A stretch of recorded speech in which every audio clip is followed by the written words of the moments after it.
Topic is kinematics of rectilinear translation. So kapag sinabing kinematics, yung body ay nag-move without an application of any external force. At kapag naman rectilinear, yung path is straight line. At kapag translation, yung body ay nag-move at a certain distance. May dalawang cases ang topic natin. So yung first case is with constant acceleration and yung second case is with variable acceleration. So pag-usapan na muna natin yung first case. So tayo ay magdi-derive ng mga formulas para sa topic na kinematics of rectilinear translation with constant acceleration. So lahat ng madi-derive natin na formulas ngayon ay applicable lang kapag acceleration is constant. Sa calculus, alam natin yung formula that A is equal to dv over dt. So the acceleration is equal to the derivative of the velocity with respect to the time. Then dv is equal to A dt. Then we integrate. So v is equal to, since acceleration is constant, so kokopihin lang natin siya. And the integral of dt is t. And then may lilitaw na arbitrary constant, tawagin nating C1. Then when the time is equal to the initial time, Ti, then the velocity is equal to the initial velocity, Vi. Then substitute natin itong dalawang ito doon sa equation na ito. Then yung velocity magiging Vi, and then yung time magiging Ti, then plus the constant C1. So that the constant C1 is equal to the V initial, then minus A times the time initial. And then itong expression for C1 i-substitute natin dito. So that the velocity is equal to AT plus C1, which is equal to the V initial minus A times time initial. Then simplify, V is equal to V initial plus factor out the acceleration, then matitira T minus the time initial. So ito yung tawagin nating formula number 1. Then galing dito sa formula 1, expression for acceleration is V minus V initial over T minus T initial. From calculus, alam din natin that V is equal to ds over dt. So take note na ang s dito is hindi ito distance at hindi rin ito displacement. So itong s na to ay position. So the velocity is equal to the derivative of the position with respect to the time t. Then ds is equal to v dt. Then meron tayong na-derive na expression for the velocity kanina. So yung na-derive natin na equation 1 for velocity, i-plug in natin dito. So the expression for the velocity is v initial plus acceleration times the time minus t initial. So yan yung expression for the velocity, yan yung equation 1, then times dt. Then integrate, s is equal to, so v initial dt, so integrate is v initial times the time plus the second term, integrate, so a times t minus t initial is square over 2, then plus the arbitrary constant c2. Then when the time is equal to the initial time, then the position is equal to the initial position. Then i-substitute natin silang dalawa dito sa equation na ito. So yung s magiging s initial, then equals yung time is t initial, then plus a times t initial minus t initial square over 2 plus c2. So that c2 is equal to s initial minus v initial time initial. And then itong na-derive natin na expression for C2, i-substitute na natin dito.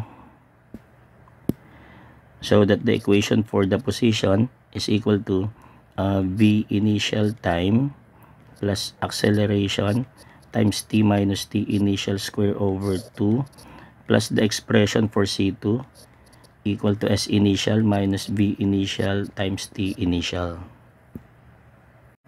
Then simplify. S is equal to S initial plus V initial times the time minus the V initial times the time initial. So factor out the initial velocity. Nasa loob ng parenthesis is T minus T initial, then plus A times T minus T initial square all over 2. So ito naman yung formula for the position at any time. Tawagin nating formula number 2. Recall, ito na yung equation 1 at galing sa equation 1, nakakuha tayo ng expression for acceleration at ito naman yung equation 2. Then ang gagawin natin, itong expression for the acceleration, i-substitute natin dito.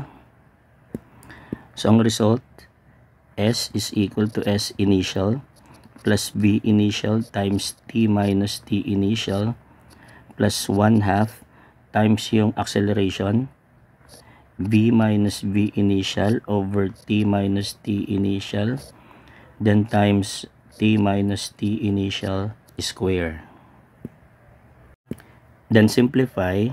S is equal to S initial plus V initial T minus T initial plus 1/2 V minus V initial times T minus T initial. Then simplify pa. S is equal to S initial plus V initial times T minus T initial plus, so ang gawin natin, itong V i-distribute natin dito. So magiging 1/2 V then T minus T initial, then itong negative V initial i-distribute din natin dito. So magiging minus 1/2 V initial times T minus T initial. Simplify. S equals S initial plus, so itong term na to copy, 1/2 V T minus T initial, then itong terms na ito tsaka ito ay pagsamahin, so magiging positive 1/2 V initial T minus T initial. Then simplify. S is equal to S initial plus, pagsamahin itong dalawang terms na ito, so factor out the common 1/2 T minus T initial, so, tapos matitira is V plus V initial. So tawagin natin ito na formula number 3.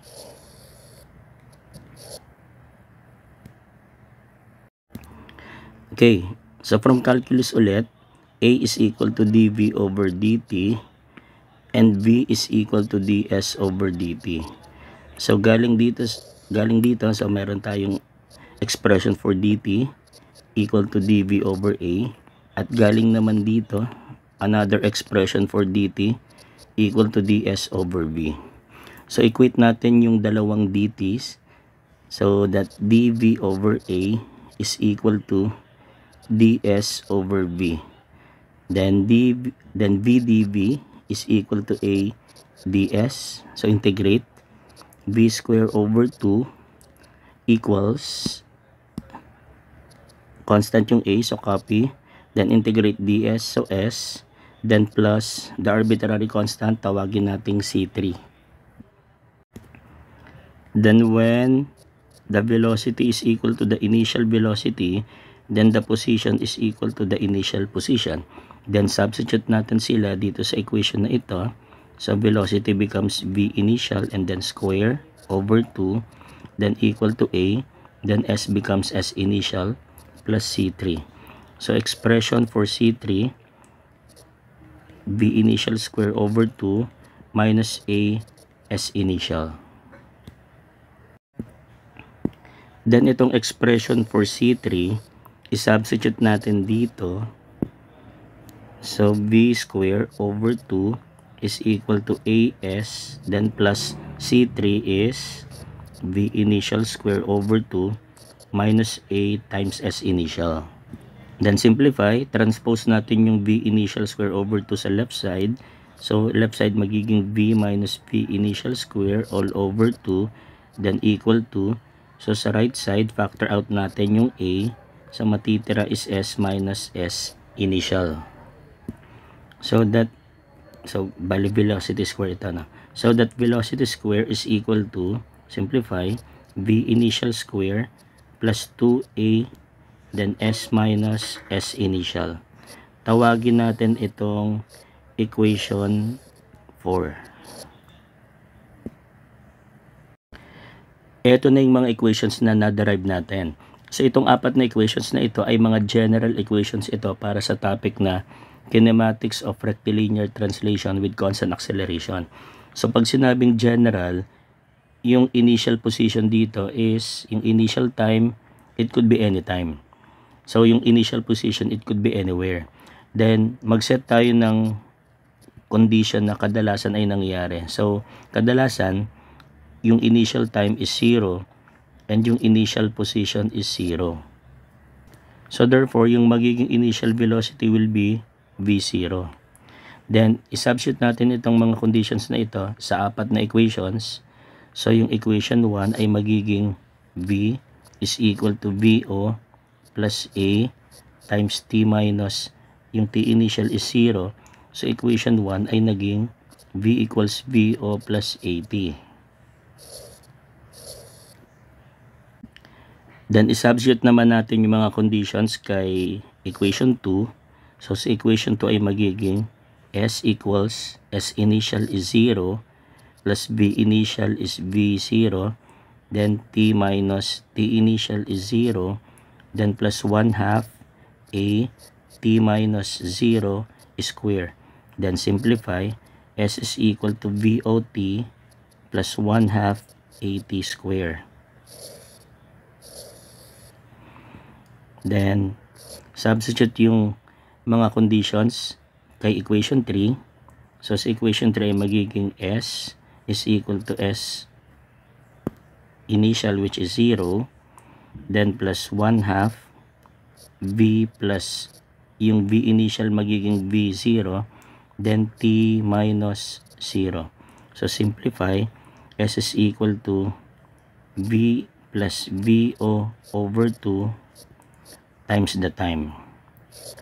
So yung S pala is the average ng initial and final velocity times the time. Then substitute yung conditions kay equation 4. So V square equals VO square plus 2A, then S minus S initial is 0. So V square is equal to VO square plus 2AS. So take note na itong apat na equations na naka-underline ay applicable lang sila kapag ang initial time ay 0, ang initial position ay 0.